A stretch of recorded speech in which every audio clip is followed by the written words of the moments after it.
2024년 8월 5일 월요일 새벽기도에 오신 성도님들을 주님의 이름으로 환영합니다. 하나님의 말씀은 예레미야 45장 1절로부터 5절 말씀입니다. 제가 가진 성경으로 구약성경 1125면에 있는 예레미야 45장 1절로부터 5절의 말씀을 제가 봉독하겠습니다.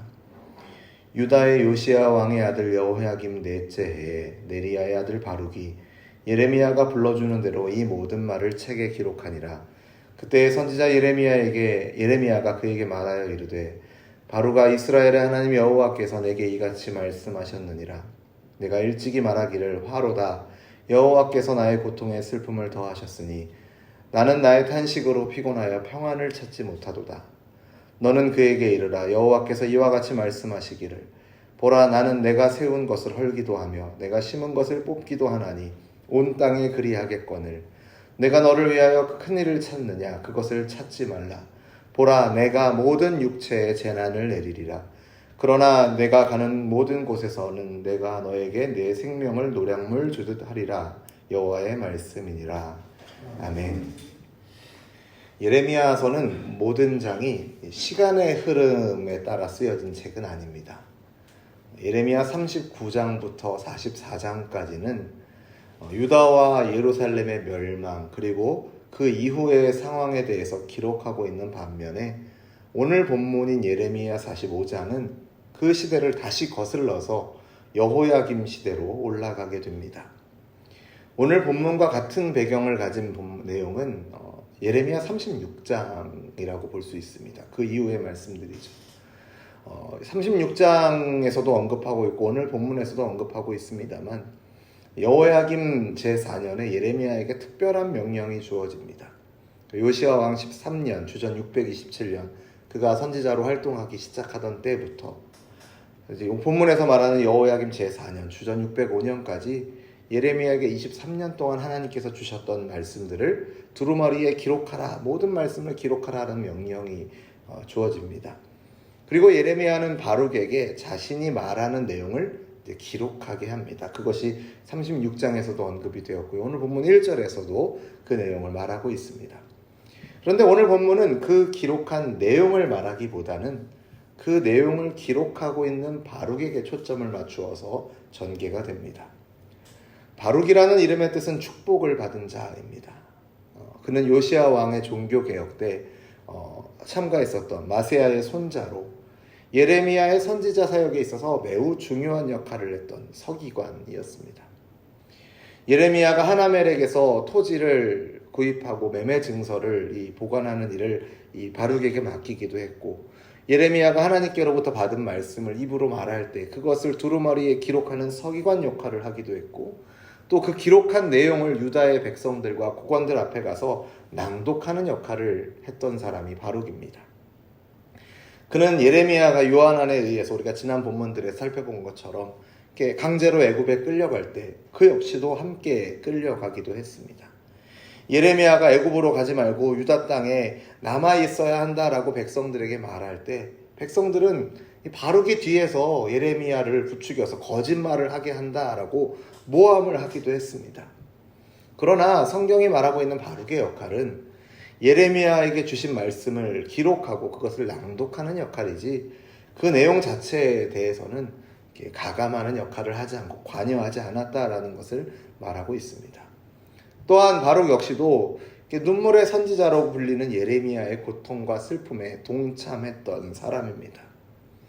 오늘 본문 3절을 보시면 예레미야가 그의 고통과 슬픔, 갈등을 하나님께 토로했던 것처럼 바룩 역시도 그의 어려움을 하나님께 토로하며 탄식했던 것을 하나님께서 말씀하고 계십니다.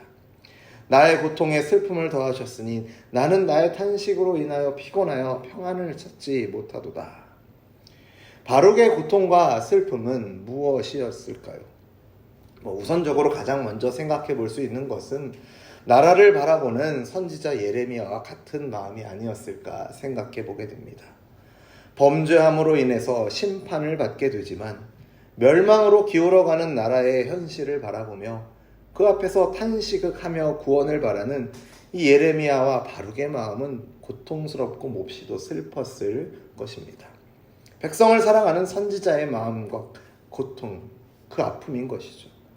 하지만 오늘 본문을 보면 조금 우리가 주목해서 볼 부분이 있습니다. 4절 말씀을 보시면 그의 고통과 그의 아픔은 하나님의 고통과 하나님의 아픔, 이것과 비교되지 않음을 보게 됩니다. 바룩은 자기 백성과 자기 나라의 멸망을 바라보며 아파하고 있다면, 그렇게 아파하는 것을 우리가 보게 된다면 하나님은 어떻습니까? 하나님은 당신께서 세우신 것을 헐어내시는 것이고 당신께서 심으신 것을 뽑으시는 분이다 라고 말씀하시죠.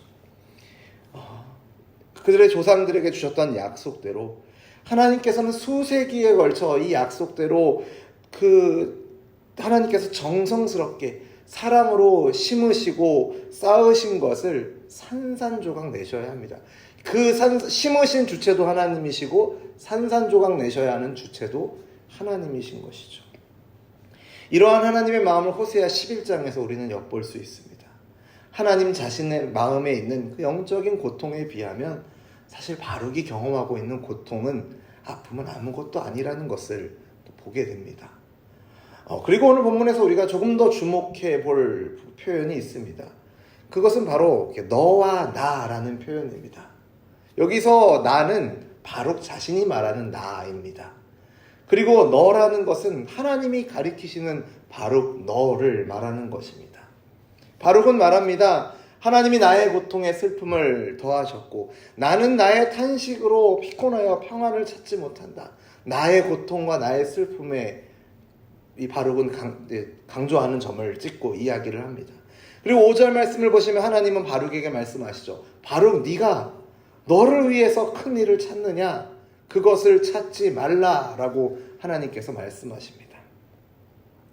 바룩의 고통에는 앞서 말한 것처럼 나라를 바라보며 애통하는 마음도 있겠습니다만 그의 고통과 슬픔의 한켠에는 자기중심적인 부분이 있다라는 것을 본문은 짐작하게 해줍니다.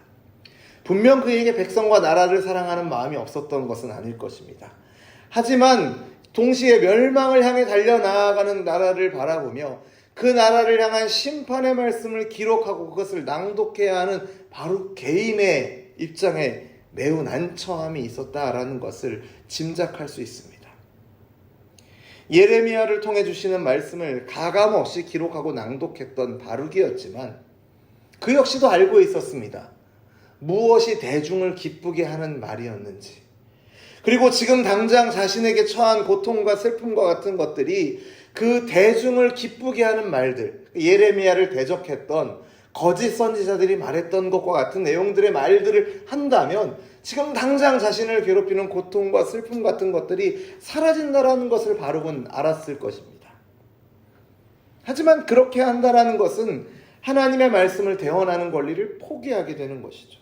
사람에게는 칭찬받고 환호받을지 모르겠으나, 환대받을지 모르겠으나 하나님께는 그렇게 되지 못하는 것입니다. 그 상황에서 바룩은 고통하고 있는 것입니다. 그래서 하나님께서는 바룩에게 말씀하십니다. 너는 너를 위하여 큰 일을 찾지 말라.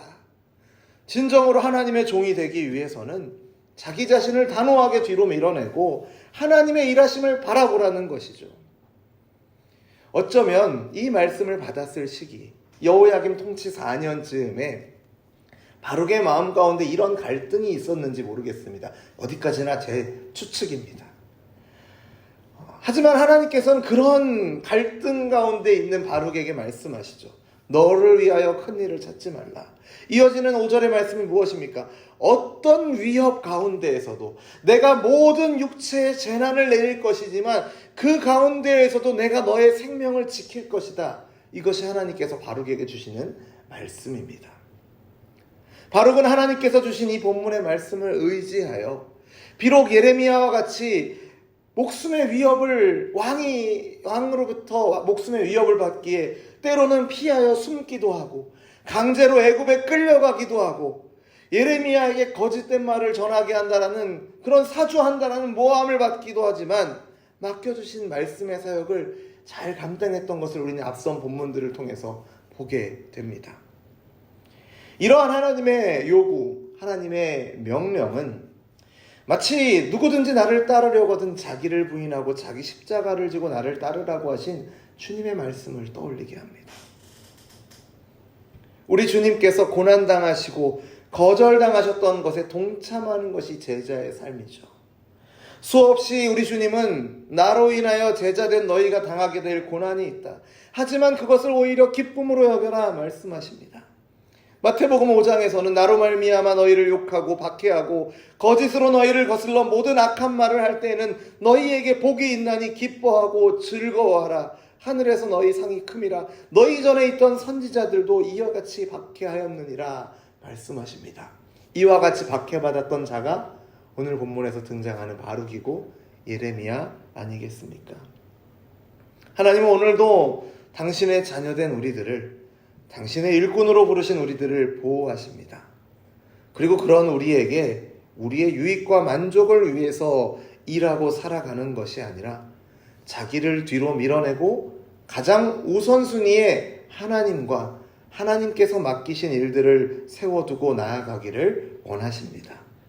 비록 그 길에 주님께서 겪으신 것처럼 또 주님께서 말씀하신 것처럼 고난과 거절이 탄식의 눈물이 놓여있다 할지라도, 아니 이것도 약속되어 있죠. 이것이 약속되어 있지만 그 뒤에 예비된 더욱 큰 상급을 바라보시면서 주님이 주실 위로와 기쁨을 바라보며 오늘 우리에게 주어진 이 경주를 인내하며 잘 감당하시는 저와 여러분 되기를 주님의 이름으로 축원합니다.